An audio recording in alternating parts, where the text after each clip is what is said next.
Nah, ini. Jadi kita akan membahas tentang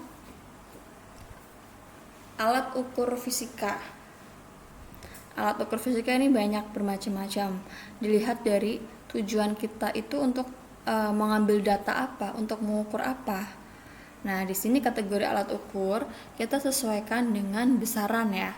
Ada alat ukur panjang, massa, waktu, listrik, intensitas cahaya, dan alat ukur suhu.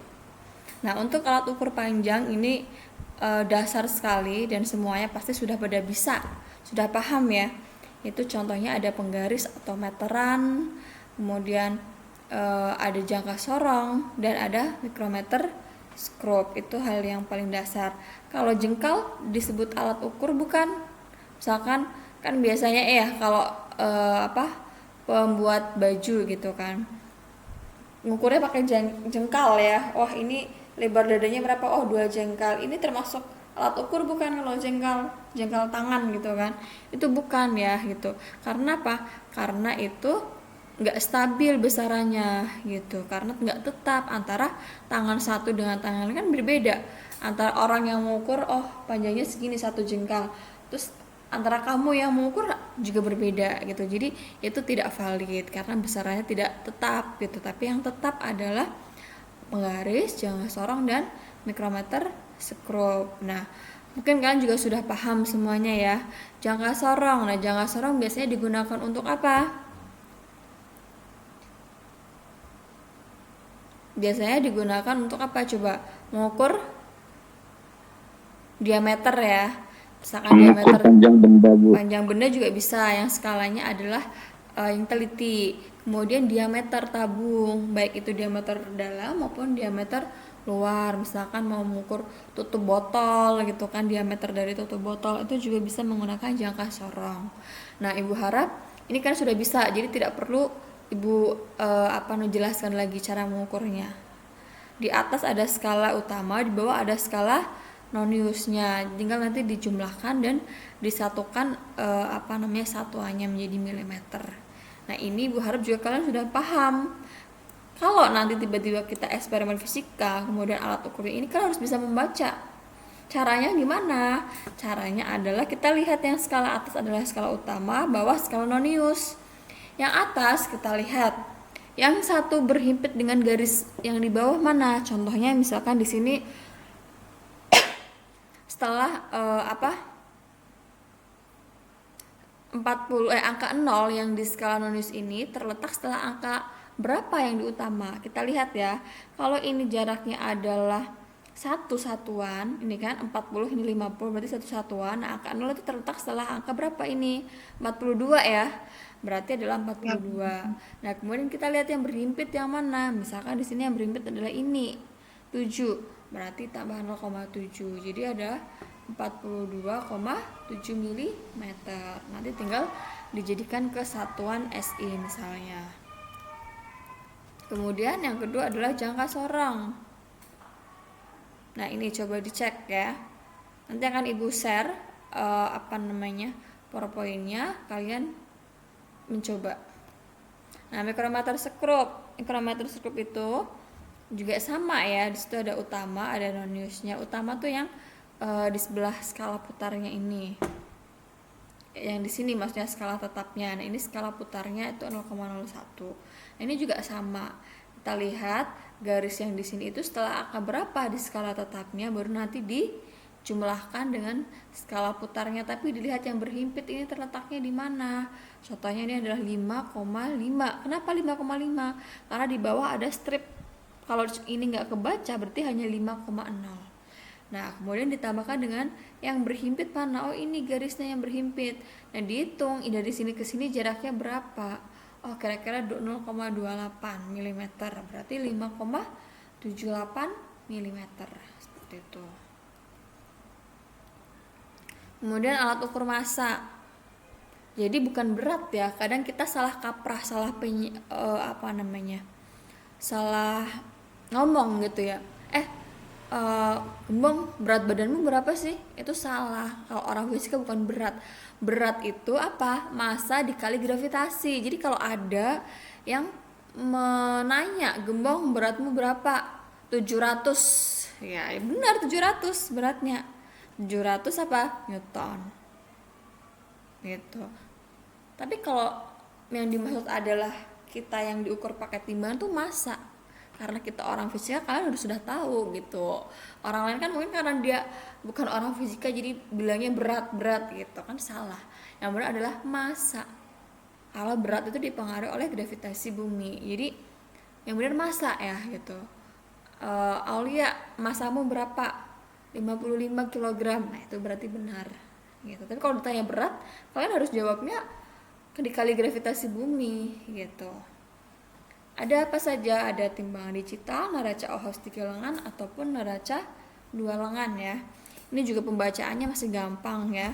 Di sini pasti ada satuan dari biasanya adalah ratusan, satuan sama puluhan. Nah, tinggal dibaca. Nah, neraca sama lengan. Nah, ini biasanya untuk yang nimbang emas ya, yang sangat kecil gitu. Kemudian, nah ini biasanya kalau di toko-toko ya, apa namanya, di pedagang pasar gitu. Nah, nanti pakai ini nih. Misalkan ini ada satuannya sendiri kan, 1 kilo, 500 gram dan sebagainya gitu. Nah, ini juga ada timbangan juga, bentuk-bentuk timbangan gantung. Biasanya untuk yang sangat berat atau logam atau besi seperti itu. Atau biasanya anak-anak ya kalau di posyandu gitu zaman dulu juga ditimbang pakai ini, dicantelin gitu. Itu juga bisa. Neraca pegas. Nah, neraca pegas ini juga bisa kita digunakan untuk apa? Alat ukur besaran massa sederhana yang menggunakan pegas sebagai alatnya gitu. Nah, di sini bisa untuk ukur berat.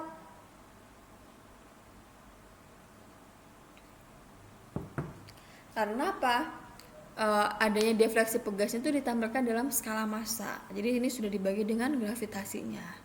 Ini sini ada Newton kan. Itu. Nah, biasanya sini gampang membacanya, tinggal kita melihat garis yang sesuai dengan ini ketika ini ditarik.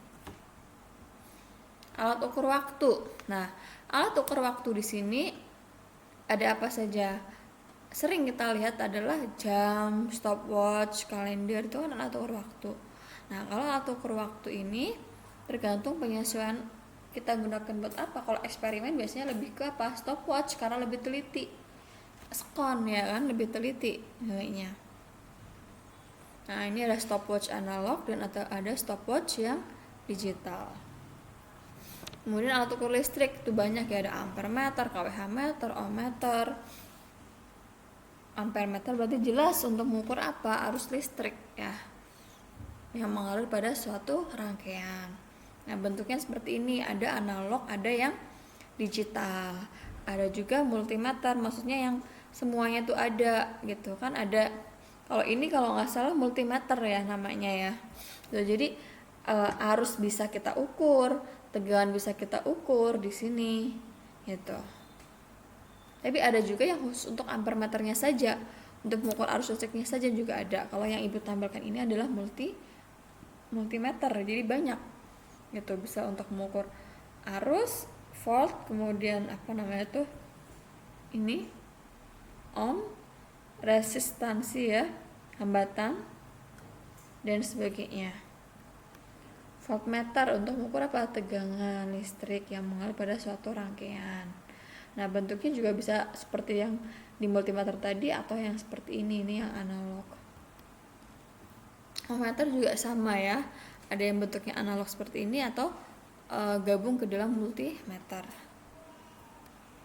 kWh meter biasanya kita melihat apa di rumah-rumah ya, di alat ukur yang PLN itu untuk mengukur berapa sih pemakaian daya dalam perharinya. Nah, itu kan menggunakan kWh, kilowatt hours. Kenapa namanya kWh? Kilowatt per jam gitu. Jam itu bahasa Inggrisnya adalah hour. Wattmeter ini untuk mengukur besarnya daya pada suatu peralatan listrik. Meger. Nah, meger ini apa? Meger ini mega ohmmeter panjangannya. Berarti untuk rangkaian tapi yang sangat besar. Gitu. Jadi merupakan alat ukur untuk mengetahui besar nilai tahanan isolasi pada suatu rangkaian listrik. Nah, tahanan isolasi di sini untuk mengamankan arus yang bocor yang mungkin terjadi pada peralatan listrik sehingga tidak membahayakan bagi manusia, biar tidak konslet, biar tidak nyetrum gitu ya. Nah, biasanya meter ini sering digunakan petugas untuk apa? Misalkan kabel instalasi pada rumah-rumah, tegangan yang tinggi itu dicek dulu pakai ini. Karena satuannya besar, mega ohmmeter, berarti sangat besar satuan dari hambatannya. Osiloskop. Nah, ini untuk menampilkan sinyal dalam bentuk grafik gitu. Nanti di sini juga dari sinyal ini bisa kita lihat besarnya tegangan gitu ya. Di elektronika mungkin kalian sudah belajar tentang ini cara mencari tegangan, misalkan ada VPP atau tegangan efisiensi atau puncak ke puncak. Nah, itu pasti kalian sudah paham di materi elektronika. Kemudian alat ukur intensitas cahaya, luxmeter atau lightmeter. Nah, di sini biasanya sekarang sudah ada yang bentuk digitalnya. Jadi alatnya seperti ini nih sensornya. Jadi nanti ketika ada cahaya atau lampu kalian nyalakan, ini akan merekam dan akan terbaca di sini berapa. Biasanya di sini berapa lux gitu ya, 320 lux berarti satunya lux. Ada lagi yang satunya bukan lux, kandela ya gitu, tinggal nanti disesuaikan untuk satuannya. Kemudian alat ukur suhu yaitu adalah termometer, bukan tangan ya, karena tangan itu berbeda-beda tangan orang satu dengan yang lain. Kalau misalnya mengukur ini panas nih menurut dia, menurut yang lain wah ini cuma anget kok nggak panas. Nah kan berarti berbeda-beda setiap persepsi masing-masing. Nah makanya agar memiliki nilai yang tetap itu ada alat ukur sendiri, namanya adalah termometer. Banyak macamnya ya, ada termometer digital, kemudian ada termometer alkohol ya, berarti ini cairannya yang berisi adalah cairan alkohol. Kemudian termometer ada air raksa. Nah, antara ketiganya nanti kalian bisa melihat sifat-sifatnya ketika di materi fundamental. Nah, ada juga termometer dinding, biasanya untuk mengetahui suhu ruangan, agar nanti kan berbeda biasanya antara termometer yang satu dengan yang lain, sensitivitasnya berbeda-beda. Itu makanya biasanya setiap alat ukur itu memiliki fungsinya masing-masing. Alat ukur ini hanya untuk yang klinis gitu. Alat ukur suhu ini digunakan untuk yang industri, berarti jangkauannya besar. Kalau industri bisa ratusan. Kalau parameter yang biasa kita lihat itu yang air raksa itu kan cuma sampai 100 doang gitu. Karena apa? Karena itu hanya untuk batas eksperimen gitu. Jadi nggak mungkin sampai ratusan lebih. Tapi kalau termometer yang khusus untuk dunia industri pasti lebih dari 100. Makanya jangkauannya sangat lebar gitu. Itu contoh dari macam-macam alat ukur. Nah, dari alat ukur yang sudah saya share itu, kira-kira alat ukur mana yang kalian belum pernah melihat secara langsung